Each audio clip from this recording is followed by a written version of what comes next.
You open your eyes, but the ceiling above you is not yours. It is not drywall, nor is it painted. It is rough, uneven stone, lit by the flickering, dancing orange glow of a distant torch.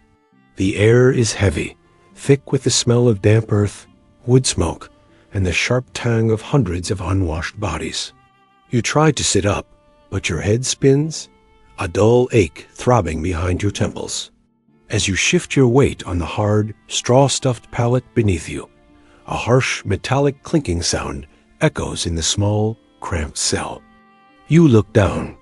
A heavy iron cuff circles your left ankle, connected by a thick, rusted chain to a solid metal ring driven deep into the stone wall. Panic, cold and sharp, spikes in your chest. You scramble backward, the rough stone scraping against your bare shoulders. Your breathing turns shallow and rapid. Where are you? How did you get here? The last thing you remember is the familiar comfort of your own room, the glow of your screen, the quiet hum of the modern world. Now, there is only the sound of heavy footsteps echoing down a stone corridor, accompanied by the cracking of a leather whip, and a voice shouting commands in a language that sounds harshly familiar, yet completely alien. It sounds like Latin. A shadow falls over the iron bars of your cell. A man stands there, his face weathered like old leather, a jagged scar running down his cheek. He wears a simple linen tunic and carries a thick wooden staff. He looks you up and down, his eyes devoid of any pity, assessing you not as a human being, but as a piece of livestock. He mutters something to a guard standing behind him, nods, and unlocks the heavy iron door. You are hauled to your feet, your protests ignored, and dragged out into the blinding sunlight. As your eyes adjust to the glaring brightness, the sheer scale of your new reality hits you. You are standing in the center of a massive courtyard, surrounded by high stone walls. All around you, hundreds of men are engaged in grueling physical exertion. The rhythmic sound of wood cracking against wood echoes like a heartbeat. Men are running with heavy stones, wrestling in the dirt, and swinging heavy wooden swords at wooden posts planted firmly in the ground. This is a Ludus, a gladiator training school, and you are its newest property. You are shoved forward into a line of other disoriented, terrified men. At the front of the courtyard stands the lanista, the owner of the school. He is a wealthy man, draped in fine fabric, his fingers heavy with rings. He walks down the line, inspecting his new purchases. When he reaches you, he stops. He squeezes your arms, examines your shoulders, and checks your teeth. He nods, a cold, calculating smile playing on his lips. You are strong. You have potential. You will not be sent to the mines to toil in the dark. You are going to fight. Your training begins immediately, and it is a nightmare of exhaustion and pain. The man with the scar is the doctor, the chief trainer, a former gladiator who won his freedom and now dedicates his life to forging men into weapons. He is unforgiving. You are stripped of your name and given a new one, shouted at you until you respond to it without thinking. You are handed a rudis, a heavy wooden training sword that weighs twice as much as a real blade. Your first opponent is not a man, but the Palus, a thick wooden post driven into the earth. From sunrise to sunset, you are ordered to strike the post, over and over again. High strike, low strike, shield thrust, retreat. The weight of the wooden sword tears at your shoulder muscles. Blisters form on your palms, pop, and raw skin rubs against the rough wood until your hands are completely calloused. The doctor paces behind you, his staff always ready to strike the back of your legs if your form falters, if your shield arm drops even an inch, or if you show any sign of hesitation. The crowd does not forgive hesitation. He roars, the words translated in your mind to the sheer force of his intent. The crowd demands action. The crowd demands a spectacle. You will give them a spectacle, or you will give them your life.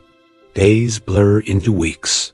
The modern world you once knew feels like a distant, fading dream, replaced entirely by the harsh, tactile reality of the Ludus. your body transforms. The soft edges of your former life are burned away by the relentless sun and the agonizing workouts. You develop a lean, dense musculature, built not for show, but for pure functional survival. You learn the diet of the gladiator. You are not fed rich meats or delicate fruits. You are a Retiarius, a barley man. Your meals consist of thick, tasteless gruel made from barley, oats, and broad beans, designed to pack on a thick layer of fat over your muscles to protect your vital organs from glancing blows. The most shocking part of your diet is the drink, a foul-tasting concoction of water mixed with wood ash. It is repulsive, but the older fighters tell you the ash strengthens your bones, making them harder to break under the crushing impact of a weapon. Despite the brutal conditions, a strange sense of brotherhood begins to form among the men in your barracks. You are all condemned to the same fate, all bound by the same chains. In the dark, quiet hours of the night, when the guards are away, stories are whispered. You learn of Varro, a massive man from the northern tribes who fights to buy his family's freedom. You learn of Cassius, a debtor who sold himself to the Ludus to save his brother. In this dark place, these men become your family. They teach you how to wrap your wrists to prevent sprains, how to sleep on the hard stone without bruising your hips, and most importantly, how to read an opponent's eyes before they strike. Eventually, the doctor decides you are ready to be categorized. You are brought into the armory, a dark room filled with the metallic tang of polished iron and oiled leather. Because of your solid build and your ability to take a heavy hit without losing your footing, you are chosen to be a secutor, a chaser. The armorers strap the equipment onto your body, and the weight of it is staggering. A heavy metal greave, the acria, is strapped tightly to your left leg, protecting your shin. Your right arm, your weapon arm, is wrapped in thick, quilted linen and leather called a manica, designed to absorb impacts. In your left hand, you are given the scutum, a massive, curved rectangular shield that reaches from your shoulders to your knees. It is incredibly heavy, but it is a fortress. In your right hand rests the gladius, the short, lethal Roman thrusting sword. But the most defining piece of your new identity is the helmet. It is lowered onto your head, enclosing you in darkness. It is heavy, smooth, and round, designed specifically to deflect the nets of your sworn enemy in the arena. There are only 2 tiny eye holes, about the size of coins, covered by a heavy iron grate.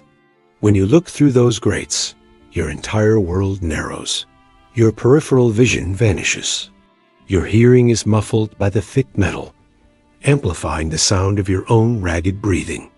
You feel isolated, trapped within the iron shell, yet simultaneously invincible. You are no longer the person who woke up in that cell. You are a machine of the arena. The announcement comes on a sweltering afternoon. The Emperor is hosting a grand festival, a multi-day spectacle of unprecedented scale, and the Lanista has secured contracts for his best fighters. You are among them. The night before the games is unlike any other. The harsh discipline of the Ludus is briefly suspended. This is the night of the Sana Libera, the free banquet. The long wooden tables are laden with food you haven't seen in months roasted pork, fresh bread, sweet figs, and heavy, undiluted wine. The local citizens are even allowed to come and watch you eat, pointing at their favorite fighters, making bets on who will survive the next day. You sit next to Varro. He is quiet, staring into his cup of wine. There is no joyous celebration at this table, only a heavy, suffocating tension. Every man here knows that by tomorrow evening, some of these seats will be empty. You eat because your body needs the energy, but the food tastes like ash in your mouth. You return to your cell, the iron door slamming shut with a finality that makes your heart sink. You lie on your straw pallet, staring up at the dark stone ceiling, listening to the muffled sounds of men praying to gods they hope are listening. Morning arrives before you are ready. The guards are rougher today, their faces tight with anticipation. You are herded out of the Ludus and loaded into heavy wooden wagons. The journey through the city streets is a blur of noise and color. The citizens line the roads, cheering, throwing flower petals, shouting your gladiator name. To them, you are not a condemned man. You are a superstar, a titan of the sands. The wagon rumbles to a halt in the deep, shadowy tunnels beneath the great amphitheater.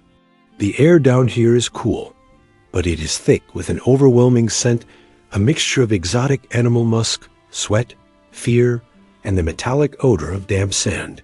You are led to a holding cell right beneath the arena floor. Above you, the wooden ceiling shakes, dusting you with fine sand.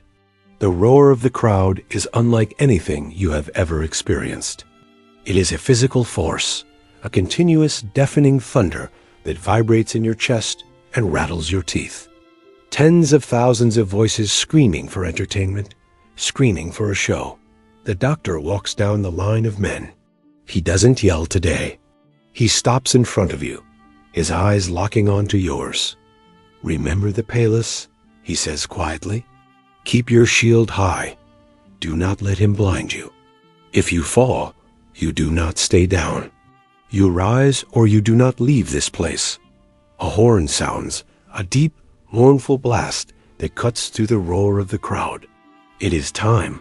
The heavy wooden gates at the end of the tunnel begin to grind open, revealing a blinding rectangle of brilliant, harsh sunlight. The noise of the crowd swells to a chaotic crescendo. You step forward. Your heart is hammering against your ribs like a trapped bird. Every instinct in your body is screaming at you to run the other way, back into the dark, back to safety. But there is no going back. You tighten your grip on the heavy leather handle of your shield. You adjust the grip on your gladius. You step out into the light. The heat of the sun-baked sand instantly radiates through the soles of your sandals. The sheer size of the Colosseum is staggering. Walls of white marble rise endlessly into the blue sky, packed with a sea of screaming faces. The noise is disorienting, a crushing wave of sound that makes it impossible to think. You are guided to your starting position. Across the vast expanse of the glaring yellow sand stands your opponent. He is a Retiarius, the traditional enemy of the Secutor. He wears almost no armor, just a guard on his left arm and shoulder. He is light, fast, and completely unhindered by heavy metal. In his hands, he holds his weapons. A heavily weighted net designed to entangle and trap you, and a long, wicked, three-pronged trident. The magistrate at the edge of the arena raises a white cloth. The crowd holds its collective breath. The silence that falls over the stadium is heavier than the noise. The cloth drops. The Retiarius doesn't hesitate. He moves with terrifying speed, sprinting across the sand directly toward you, his trident lowered, the weighted net swinging in a wide arc beside him.